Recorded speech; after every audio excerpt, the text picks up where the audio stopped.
Good evening, guys. Yeah, this stream is with Max, who's a regular contributor to PFK. So, yeah, if you've ever read PFK, you've probably seen one of his streams. Here he is. Here's the man himself. Hey, what's happening? Hello. Yeah, Hello. not much. I'll just turn my volume down. It's a bit loud. Hello. I would do the same. I know, it's a right mess. It's a quarantine trim. It's awful. You don't want to see the back. It's dreadful. COVID cut. Yeah. I keep telling everyone I had a COVID cut before it was cool. Instead it all taken off. I was considering it at one point. Yeah. Just take it all off, get rid. But That's it. I'd lose my looks then, so. Yeah. I thought that, but at least I know what I look like when I go bald. Yeah, that's a good point. Yeah. Right then. Down to it. I normally, cool. if you've ever seen any of the other streams I've done, I normally sit with my tank behind me, but there's no point because it's covered in blankets at the minute. Look. No. Are you having algae trouble or is it just light? Blackout. Christ. What's that for? What's the purpose of that? Well, basically, I've had all sorts of issues. I've had staghorn algae, I've had green hair algae, I've had cyanobacteria.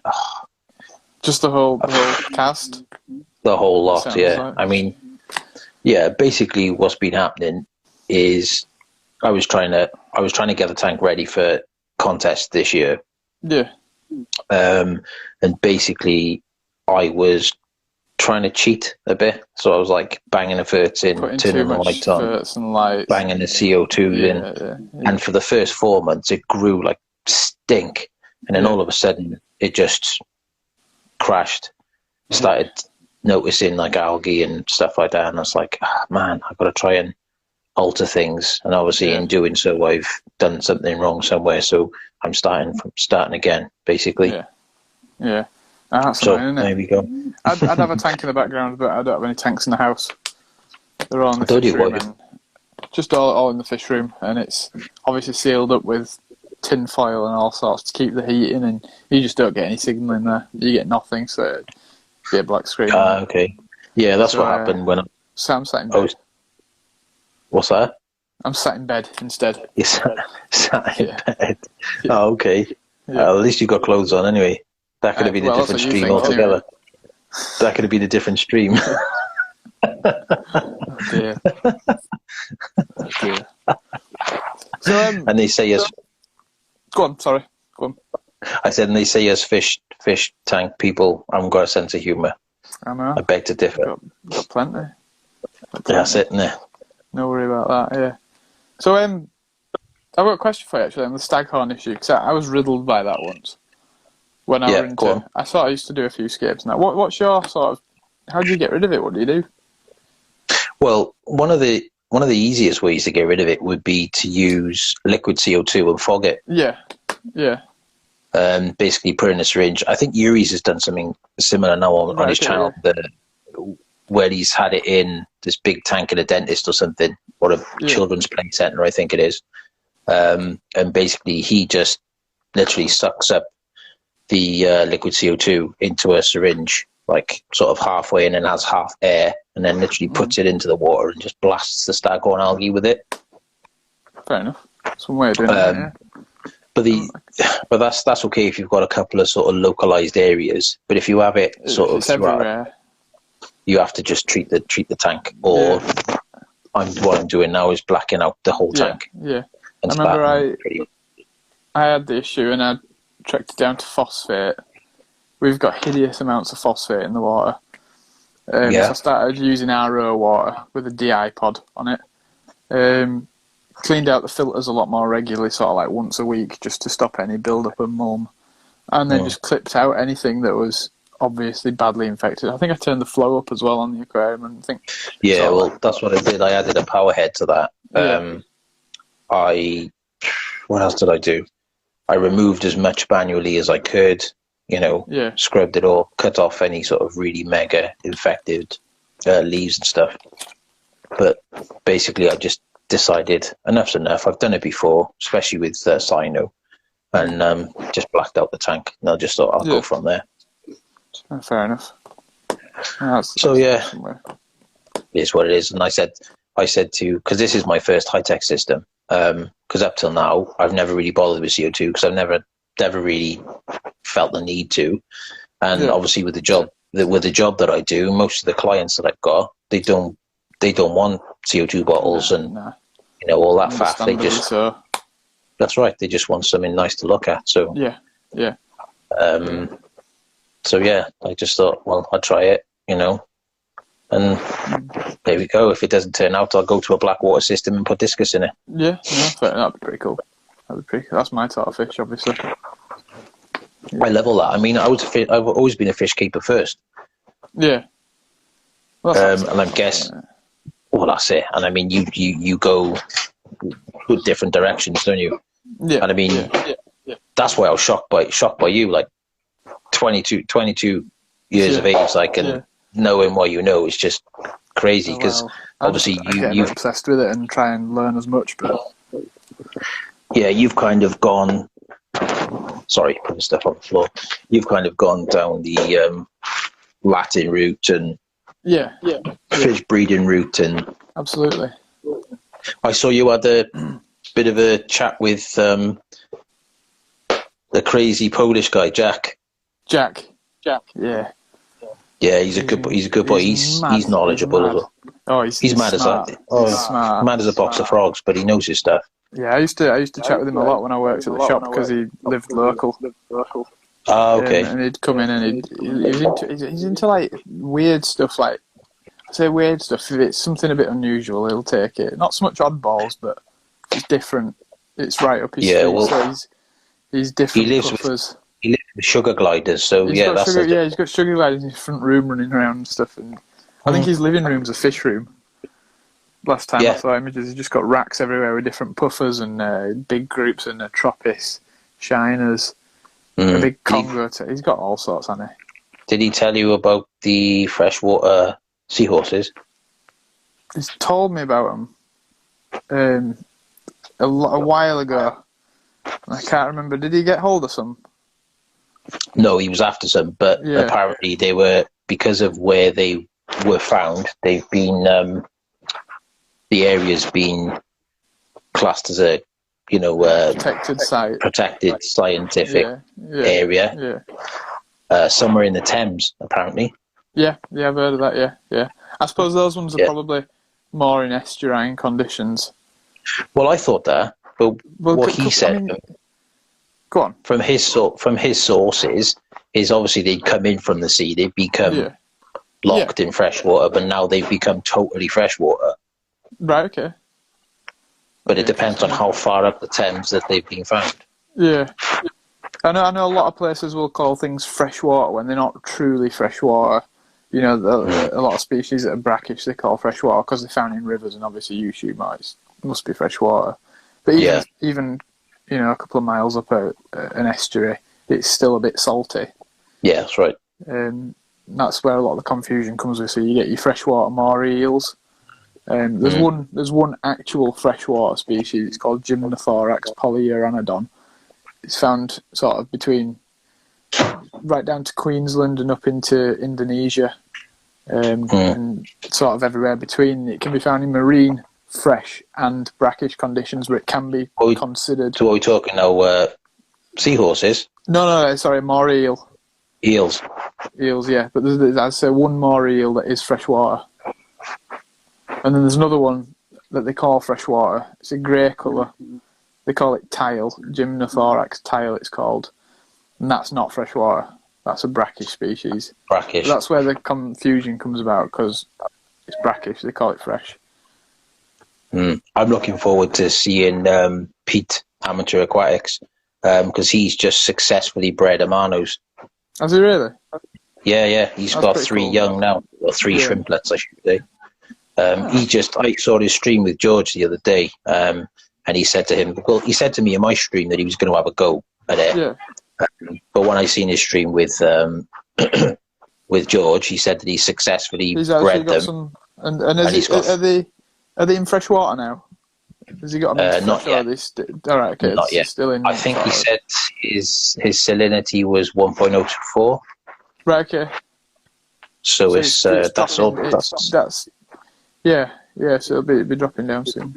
No, it's cool. That's almost reef. That is almost. I mean, we use 1.026 for reef. Yeah.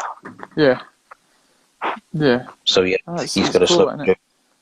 Yeah, and he's only got three shrimplets, I think. That's better than nothing, though. Even if you can get one, it's something that most people will never achieve. Yeah, that's right. So I mean, that's an interesting one. You get a lot of people on the forum saying, "Oh, why don't people breed them more? They can't be that hard." And I suppose they're not that hard, but it's knowing exactly when to time the changes of. It's hassle, isn't it? Salinity, and I mean, the farms aren't going to bother. The farms and the suppliers won't bother. It's pointless. It's too expensive messing around. That's right. When you can just go in and net them straight out of a river. It's time consuming, isn't it? Yeah. It's cool that you've done it.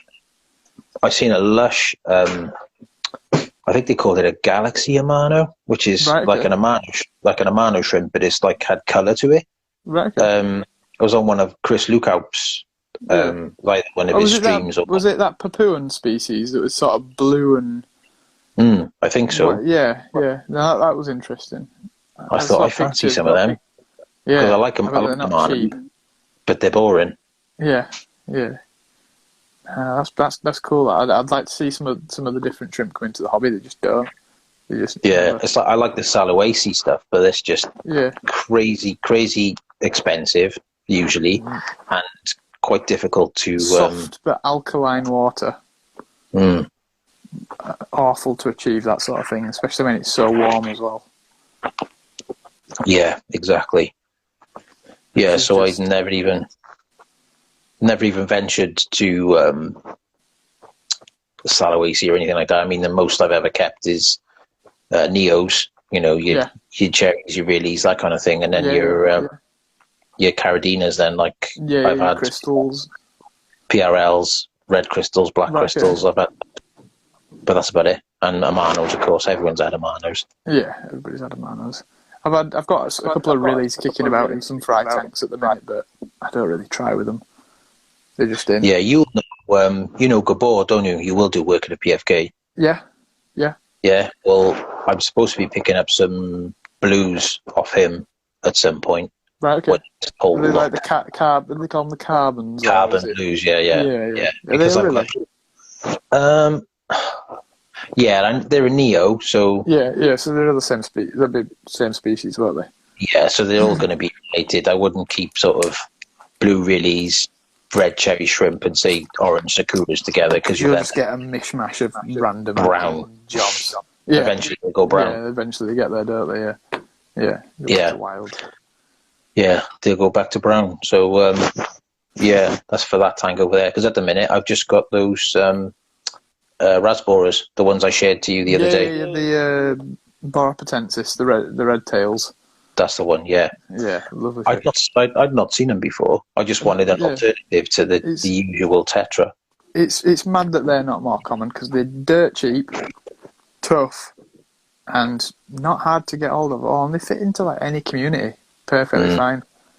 Yeah, and they'd even live in pretty much toxic waste. Oh yeah, they're tough. I mean, they're one of them fish that'll go alkaline or slightly acidic. They're not bothered at all. Oh, God, the dog's joined me. Nope, she's gone. Mine's in his crate snoring because if I had him sat next to me, I used to do a Friday Night Live on the YouTube on the Facebook group. Yeah. And the amount of comments I get, dude, he sounds like a train. Get him out of the room. Who's that snoring? And it's dog. So yeah, and it's the dog. What dog is it? He's a Frenchie. Oh yeah, loud snorers. Yeah. I've heard them snoring before. Yeah, well, when he's usually snoring out of one end and farting out the other. Oh God, bad combo. Yeah, very bad combo. Yeah, lovely dogs to look at. Yeah, no, they're cool. Great temperament. Yeah, that's what it's all about. But no, back on the Rasboras, that's some of that I'm going to try a few more of. At the moment, I'm a member of the Preston and District Aquarist Society, and we have a Breeders Programme award. Cool.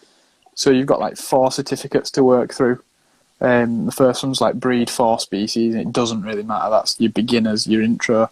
And then each time it gets a bit harder, so you have to do 3 species of 4 different families, 2 species of 4 different families, something like that. And it just keeps working up and it gets harder and harder. And for the top one, I've got to do a rasbor, and I've not done any rasbors before, so... Well, do you know what? My red tails in there have started showing breeding behaviour. I've not seen any spawning action yet, but I've seen the males displaying to females and males chasing females around, but I've not seen any spawning. I mean, I'm not sure how they. I mean, I'm guessing obviously they're egg layers. Yeah.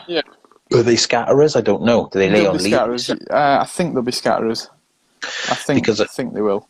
Because I've got a lot of Helianthum tenellum in there. Yeah. Like quite a large open space of it. So if they want to scatter, they've got plenty of places to scatter. That's the dwarf Amazon sword, isn't it? Basically, yeah. Yeah. The what did they used to call it? Echinodorus tenellus, was it? Tenellus, yeah. Yeah. And they've changed it to Helianthum tenellum now, but with most of your egg scatterers, they'll look for something a bit fluffy that they can hide their eggs in. Not so much hide their eggs in, but they've got an instinct to scatter their eggs in somewhere where the eggs will be hidden and the adults can't predate on them. So I use nylon mops, nylon wool wound together and then strung up by a piece of polystyrene. Yeah. It's funny, it's like all the breedings that I've had have not been intentional other than my blue-eyed bristle noses that I intended to breed just for a project. I started them in the garage just for fun. I thought, well, I've seen loads of people breed them, they can't be that difficult. It was after sort of like a long break off, and I just thought, oh, shove a tank in a garage, chuck a filter on there and crack with them, just have a crack and see what happened. Then I had loads of babies off them. And I stuck them in a main tank then. And of course they had babies everywhere, which was great for my apistos. They loved them.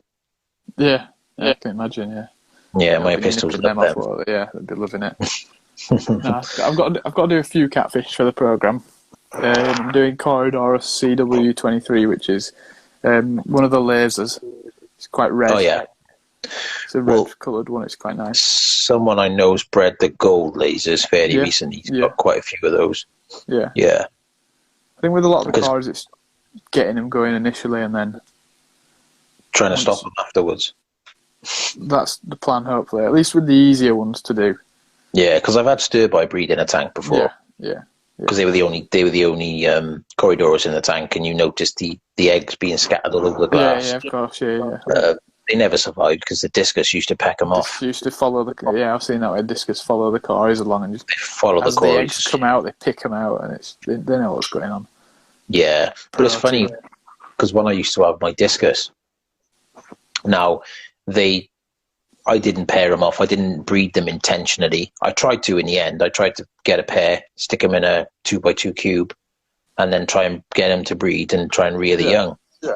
But basically, they just refused. As soon as I moved them from the main tank into the cubes, they just was like, it's not interesting. They sulked. They weren't interested. They coloured down. They went dark. And literally, I thought, right, I put them back in the main tank. Within a week or so, they started showing breeding behaviour. Then they chose a nice leaf of an Amazon sword to lay on. Yeah. And we even had free swimming fry until the rest of the discus decided, they're tasty. They eat the rest of them. Yeah. It's typical, isn't it? Yeah. It's typical. Yeah, and then the black neons, they bred purely by chance. Yeah. Yeah, purely by chance. They kept them in the same tank as the discus. I keep looking over there. My discus tank's not even there anymore. It used to be in the room behind me. And the only reason I knew that they were breeding is because I saw little tiny ones, and I thought, where did they come from? I've not bred them before. Yeah. Did you get any? Did any come through with the adults and make it to adulthood? Yeah. Yeah, that's pretty cool. Yeah. No, that's cool, It was a 5x30 high by 18, I think it was. My tank. Okay, so a decent size. Loads of bogwood, and then it was like loads of Hygrophila difformis in there. Loads of standard Echinodorus blairii and stuff like that in there, and a couple of lotus, bit like bog standard gravel as a substrate, because I wasn't trying to intentionally for an aquascape. Well, the gravel might have helped out. The gravel might have been the key to that, because the eggs can fall through and the fry can hatch and come up through it. Yeah, well, I noticed then after spending some time, when I saw the juveniles, I stopped and like looked at my tank and watched it, and I could see the tetra like going in and out of the hygrophila. Yeah, that was probably the spawning. Yeah, well, that's what I thought. Yeah. And it must have been where the eggs had dropped through and it got lodged in bogwood and things like that. Into the gravel and stuff like that, yeah. Absolutely. Into the gravel and things. And then I noticed a couple of young, and then I just left it at that. I just carried on doing what I was doing. That's the best way to do sometimes, instead of sort of disrupting your routine. I mean, it amazes me with the tetras. When you see them hatch, they look like they couldn't possibly ever survive. You know, I'm doing this one called Hypsobricon cervicthes at the minute from Venezuela. I don't think it's got a common name. Imagine was that the one you posted? It looks like a big black neon. Big black neon with that colour. And Pete's joint. I've just spotted we were just talking about you, Pete, and your Amano breeding. He's probably had a couple of beers this Friday night. Yeah, with language like that. Oh, Ex-squad, you see. That's what disgusting. This is a family show. Horrible. Yeah, whatever. So, fashion.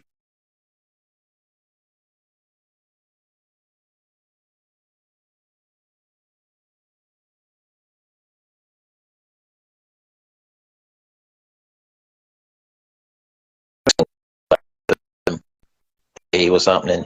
Yeah, James is back. Blackwater, UK. What's happened there? I don't know. Did we have a timeout there? No, I don't think so.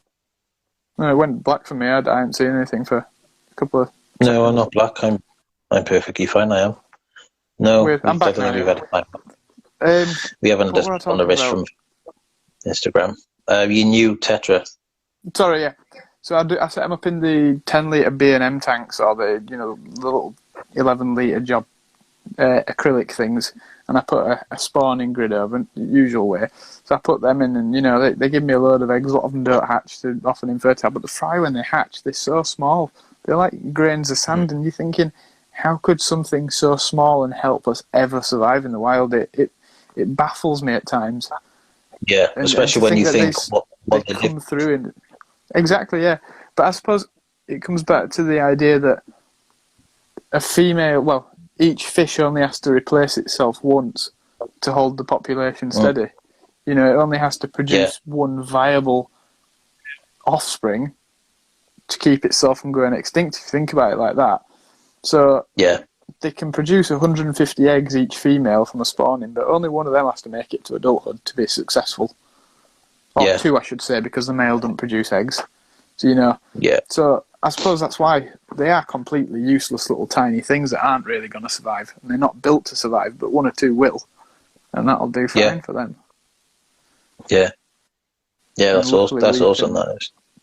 We can, have a mess around in captivity and get a few more to survive, and I'm on about 40 or 50 now. So cool. That'll do me a nice show.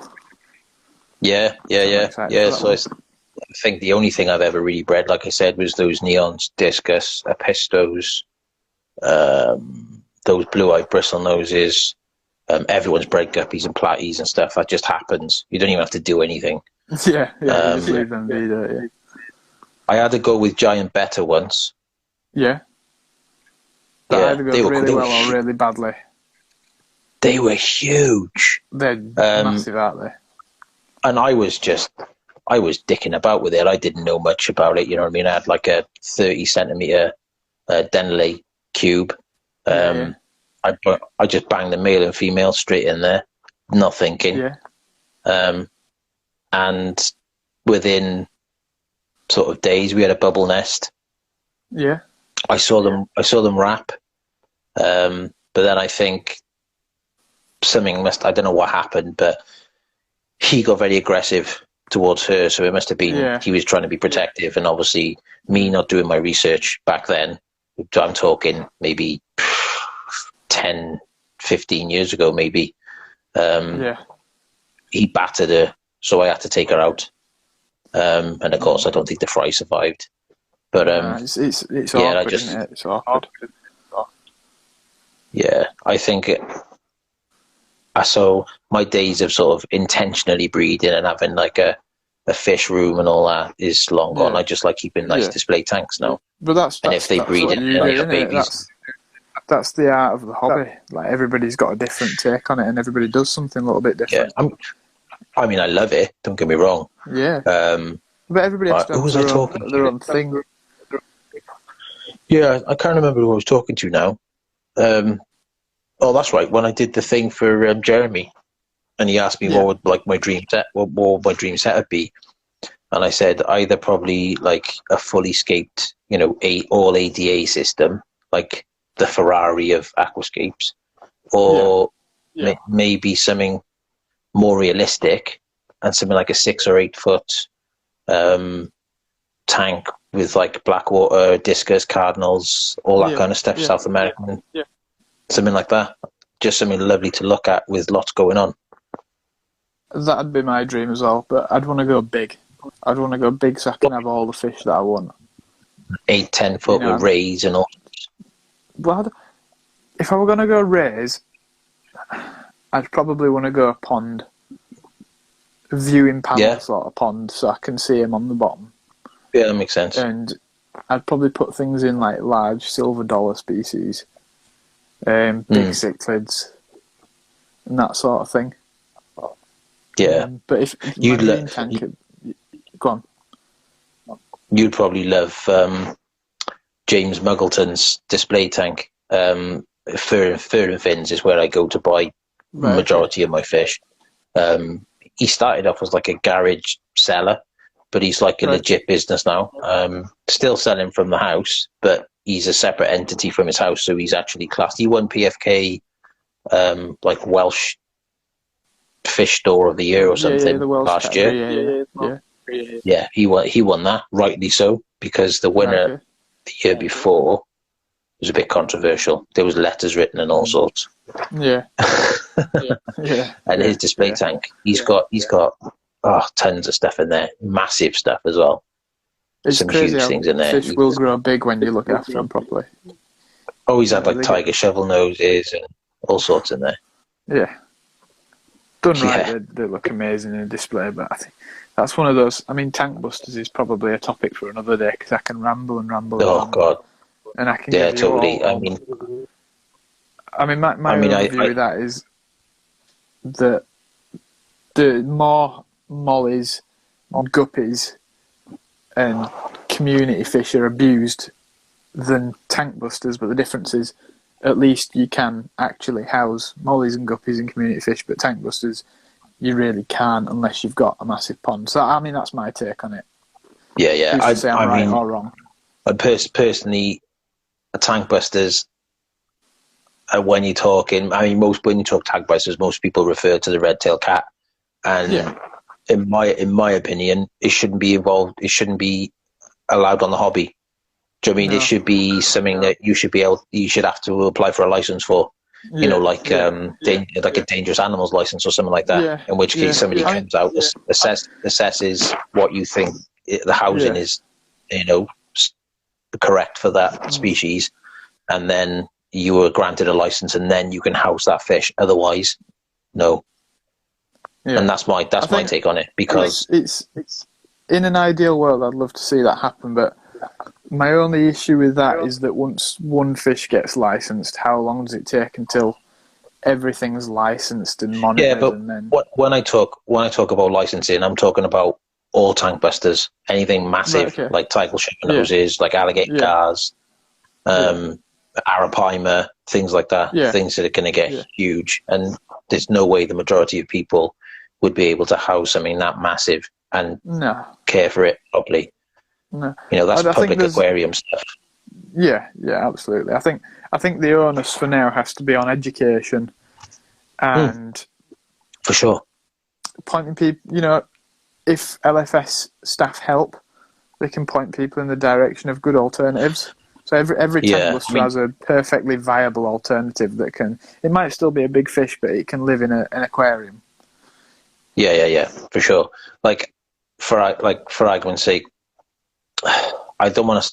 I'm not going to be controversial as such and name names and be silly, but I know in a lot of local fish stores, especially the big chain ones, a lot of people in there have not got the first idea about the fish. You know, they may have had like some sort of training. But take for example, even now, 2020, you walk into Pets at Home, and on the thing it says leave at least 1 day before adding fish. And it's like, what? And I took a photo of that in my local one like recently, and I was like, what advice are you giving? So it's like you can't trust a lot of these big chain stores because it's difficult, isn't it? It's really difficult. but a lot of it's hard as well for the sort of the beginner to find someone that's decent, that's gonna not just sell them something to make money. Yeah, absolutely. And I think you can get in a rabbit hole about. Oh, I've come across it. I mean, I've worked in the trade quite a bit, and I've come across it with a lot of people in the trade, a lot of customers that have given me their experiences, and it's awkward. And you know, it's awkward for the staff that actually want to be good and actually want to learn and actually do the best. I mean, I'd like to consider myself as one of those ones that tried to be a good, you know. You gained a lot of knowledge. I mean, I've tried to learn as much as I can. I've tried to go as far as I can with it.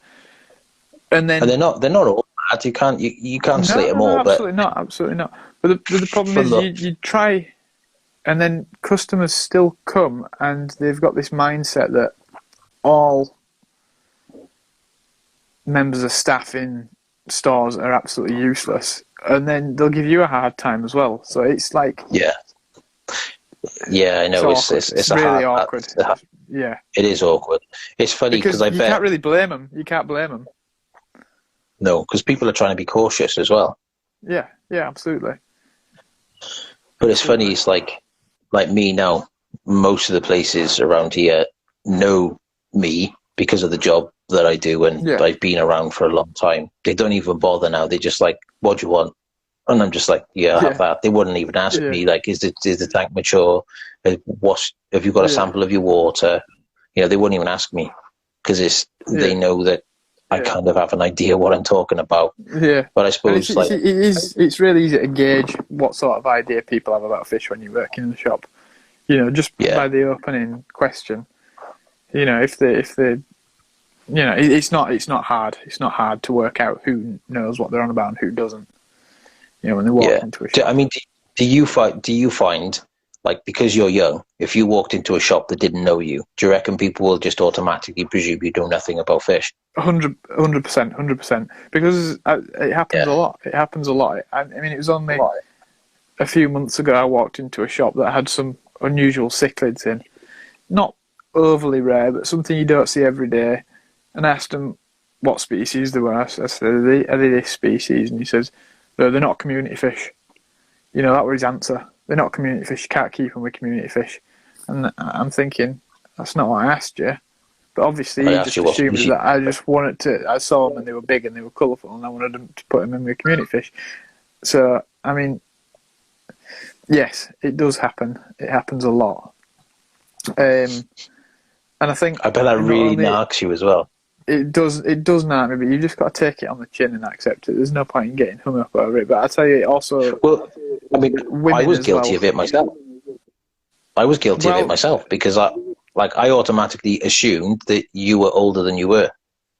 Yeah.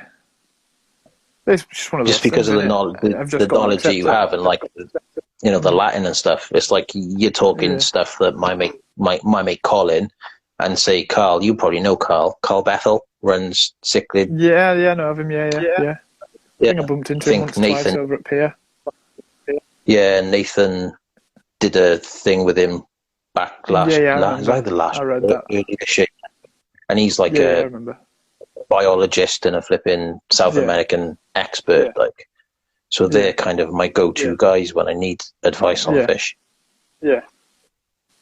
No, that's it, innit?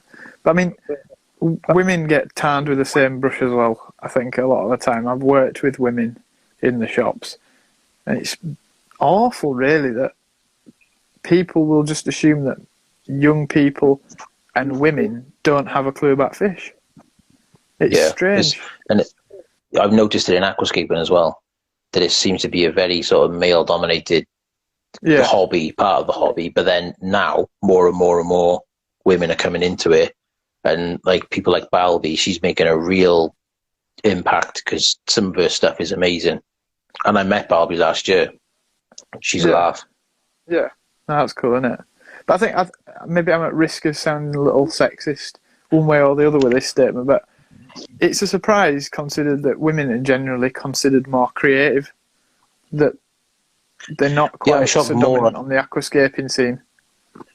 I'm shocked more are not, to be honest. I don't know whether it's that they're put off or that they're just like sort of quietly in the background, not, you know, posting their stuff like a lot of the blokes are. Yeah. That's strange. It's weird, isn't it? Yeah, it is strange because, like you say, women are supposed to be classed as being more creative ones. Yeah, that's it. Yeah. I don't know whether that is the case, whether they're just less sort of in your face about it than we are, I suppose. Maybe it might just be that they keep it to themselves and nothing, because men are naturally show-offs. There's no lie about that, you know. We like posting pictures of fish on. Exactly. Yeah. We like to show off what we've done and that. Yeah, no, that makes sense. Posting pictures of fish and then doing live streams for everyone to look at and listen to us ramble. Literally what we're doing now, but yeah. No, that's exactly right. Yeah, somebody earlier on in the comments, I don't know if they're still watching now, but they've asked us if any of us have bred shrimp. And yes, for me, I've bred obviously we talked about cherries. That at the beginning, didn't we? Yeah. We talked about it at the beginning. We didn't talk about breeding them, whether you or I bred them. But yeah, I bred just your standard sort of neos, but other than that, no. Well, I don't know if I'd call it breeding them as such, but I've kept them. You know, and every so often they throw a few young out, don't they? I've not put the effort in. I've not messed around too much. I'm not fussed. They just sit in tanks and, you know, they eat a bit of this, pick at that, walk around. I do like them, especially some of the more brightly coloured things, because it's just something else wandering around the tank to look at. And especially now with the popularity of a nano tank, I think that opens the hobby up to like kids and, you know, other people that haven't got the space to have a massive setup. I mean, that's the dream for most people. But to be honest, like, I watched a Green Aqua video yesterday, and Balash hit the nail on the head when he said, you know, you don't always have to spend thousands and thousands and thousands on, like, say, a 120 ADA 120p with a solar RGB and, you know, whatever. Yeah. To have a nice aquascape, you can literally pick up a 30 litre with a hang-on back filter and a little LED and have a nice aquascape without, or a nice tank even. Yeah. So, and I suppose, I think we're moving into that age of smaller tanks now. I mean, look at Japan and China. I mean, everyone's so on top of each other. No one's got any space to do anything.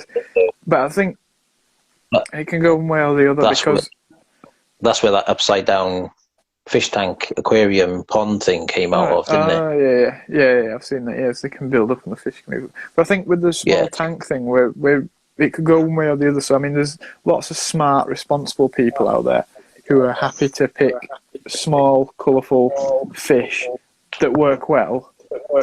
But then there's also the people that still want to put big fish, big gouramis and clown lurch, and, you know, the old guard stuff, silver dollars, commonplex. And I just can't see them transitioning quite as well.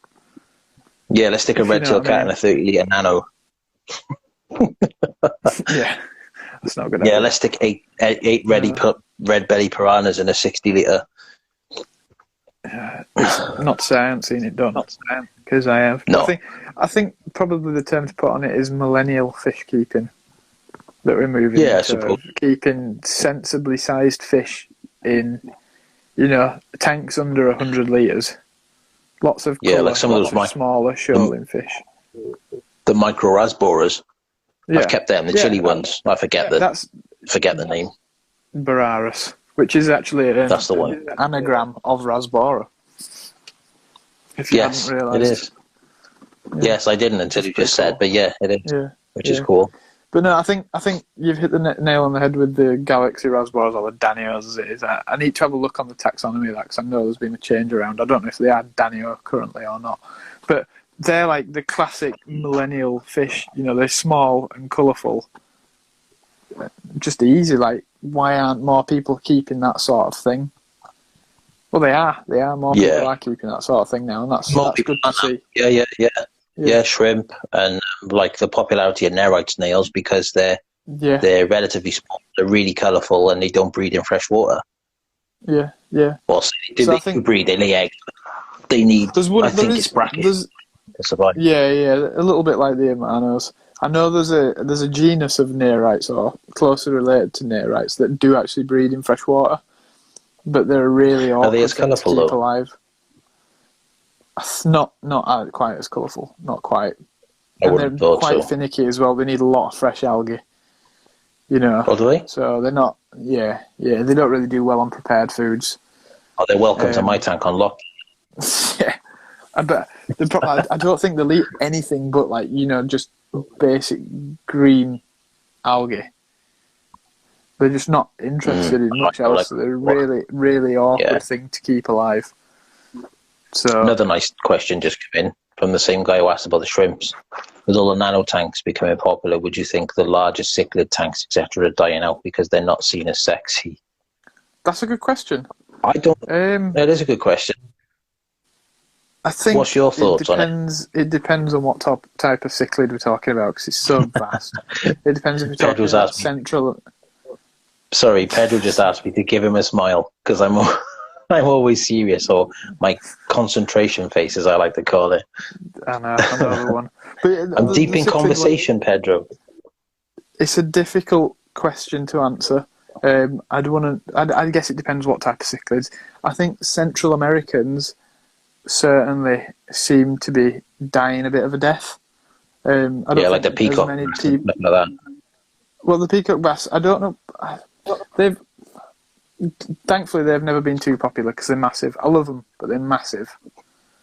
They are huge.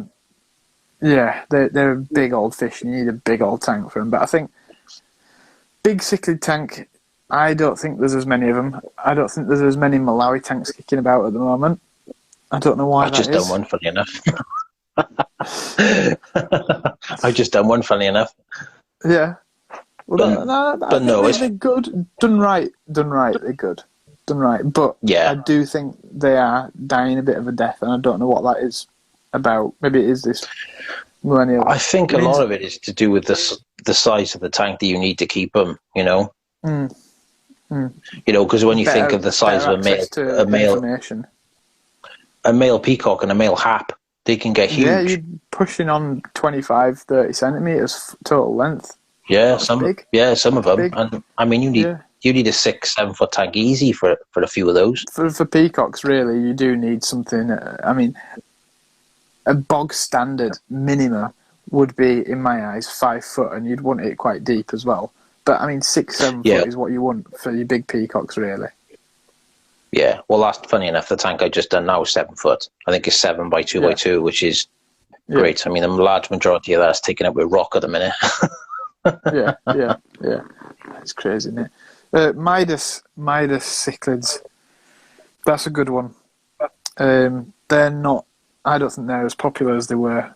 You know, no. And one of my biggest bugbears are flipping flower horns. Yeah, I'm not a fan.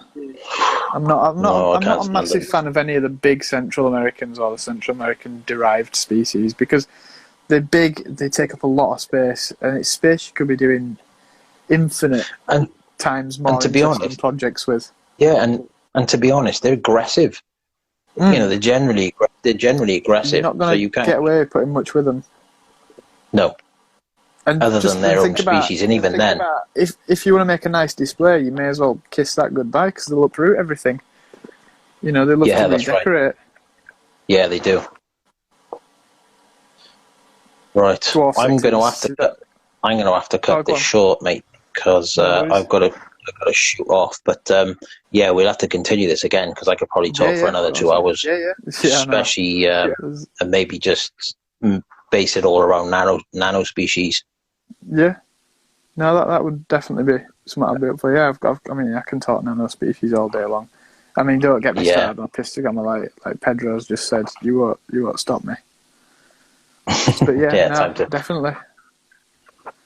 Okay, right. I'm going to sign off for now, and then we'll do another one all about nano species and shrimp and betta and stuff. Yeah, wicked. Cool. Right then. Thank you for having me. Anyway. Yeah, and you, mate. Good to speak to you. See you in a bit. Ta-ra, mate. Bye.